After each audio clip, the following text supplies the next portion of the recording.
Guys, आज की इस वीडियो में हम करने जा रहे हैं मीनिंग, ऑब्जेक्ट, स्कोप और nature of the transfer of property act 1882। Introduction देख लेते हैं यहाँ पे। The transfer of property act 1882, जिसको हम टीपीए बोलते हैं, is one of the most important law in property law in India. It governs how property is transferred from one person to another. तो जो ये एक्ट है हमारा 1882 में आया, और जो ये सबसे मोस्ट इम्पोर्टेंट प्रॉपर्टी लॉ है इंडिया का, जिसमें कि बताया गया है कि ट्रांसफ़र एक पर्सन से दूसरे पर्सन को अगर प्रॉपर्टी करनी हो तो क्या है, कैसे करेंगे, ये सब इस टीपी के अंदर बताया गया है। Meaning of transfer of property section 5 की बात करें तो डिफाइन करता है ये ट्रांसफ़र किसे बोलोगे। Transfer of a property means an act by which a living person convey property to another living person. तो जो ट्रांसफ़र है उसमें कन्वे करता है प्रॉपर्टी को एक लिविंग पर्सन दूसरे लिविंग पर्सन को। तो जो ये कन्वे होगा ये किसके बीच में होगा? Must be between living persons. Interviewers can be individual से इंडिविजुअल, वो वन और मोर भी हो सकते हैं। इंडिविजुअल से कंपनी भी हो सकता है, कंपनी से कंपनी भी हो सकता है। कंपनी के अंदर यहाँ पे आपका एसोसिएशन या बॉडी ऑफ इंडिविजुअल्स सब कुछ आएगा। बैकग्राउंड की बात करें तो before 1882 property law was based on custom and court decision. TPA codified systematically arrange किया गया this rules into one statute. Object की बात करें तो ऑब्जेक्ट क्या है इस एक्ट के? The act was enacted with several important purpose. First आपका देखिए, regulations of property transfer provide legal framework for transferring property, ensure transfers are valid and lawful. तो सबसे पहले तो इसने क्या किया? रेगुलेट किया प्रॉपर्टी ट्रांसफर को। देन सेकंड इसका ऑब्जेक्ट है certainty and uniformity. Define terms like sales को, मोर्टगेज को, लीज, गिफ्ट, सबको एकदम डिफाइन किया। तो सर्टेनिटी और यूनिफॉर्मिटी आई इसके कि सब एक तरीके से उसको कैसे अप्लाई करें। रिमूव एम्बिग्विटी एंड कन्फ्यूज़न, जो भी कन्फ्यूज़न था या एम्बिग्विटी थी उसको रिमूव किया इस एक्ट में। प्रोटेक्शंस ऑफ राइट, प्रोटेक्ट किया ट्रांसफ़र को, सेलर्स जो सेलर बोलते हैं ट्रांसफरी। तो जो ट्रांसफ़र करते हैं प्रॉपर्टी को, तो जो ट्रांसफरर है, ट्रांसफरी है, तो उनके जो राइट या लाइबिलिटी है दोनों पार्टियों को, तो वो डिफाइन किए, उनको प्रोटेक्शन राइट्स को प्रोटेक्ट किया इस एक्ट ने। Preventions of fraud and illegal transfer, तो lays down rules to prevent fraudulent transfer और illegal conditions.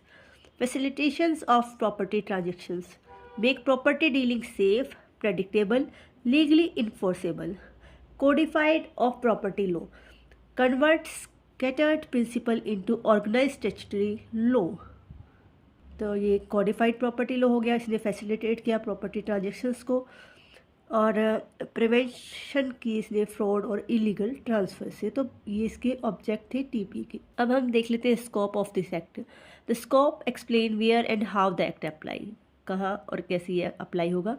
applies to transfer between living person only, interviews transfer does not apply will या inheritance में। type of transfer converted, the act deals with 5 main types जो sales, mortgage, lease, exchange और gift है।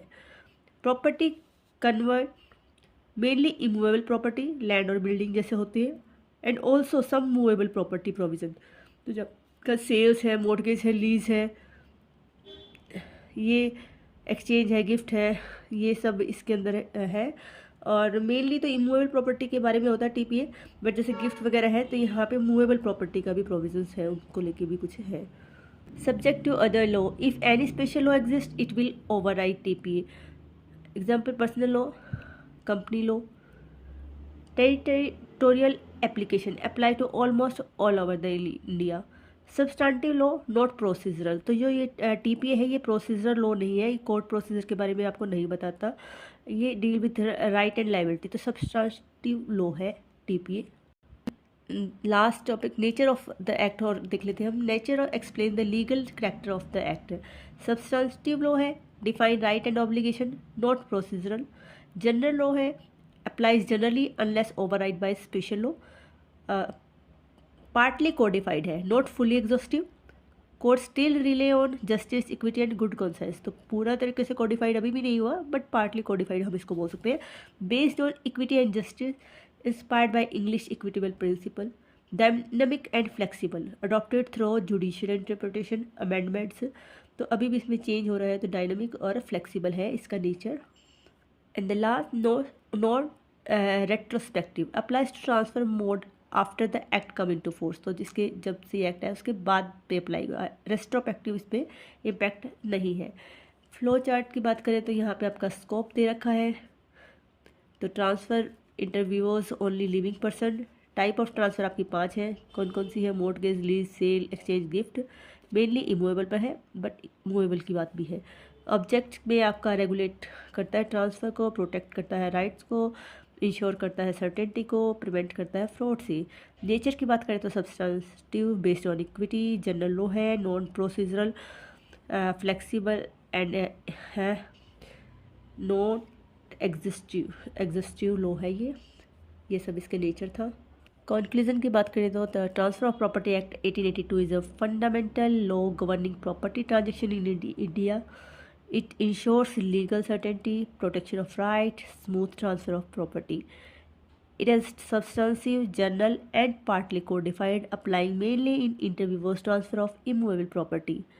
I say intro, O say object, S say scope, and say nature. तो हम चारों बारे में समझ लिया। इंट्रो क्या था? सेक्शन 5 में जो बताया गया था कि convey property between two living persons. और लिविंग पर्सन्स में आपका इंडिविजुअल से इंडिविजुअल भी हो सकता है, कंपनी से कंपनी भी हो सकता है, इंडिविजुअल से कंपनी भी हो सकता है, कंपनी में आपका एसोसिएशन या इंडिविजुअल्स की बॉडी भी हो सकती है। ऑब्जेक्ट में आपका रेगुलेशन करता है, ये प्रोटेक्शन देता है, सर्टेनिटी है। स्कोप में आपका टाइप बता दिया था, इंटरव्यूअर्स है, इमूवेबल प्रॉपर्टी पे है। नेचर्स में आपका सब्सटेंटिव, जनरल, इक्विटेबल और रेस्ट्रोस्पेक्टिव इफेक्ट। तो ये सब आपका था टीपीए के बारे में। आई होप आप सबको समझ आ गया होगा। Thank you.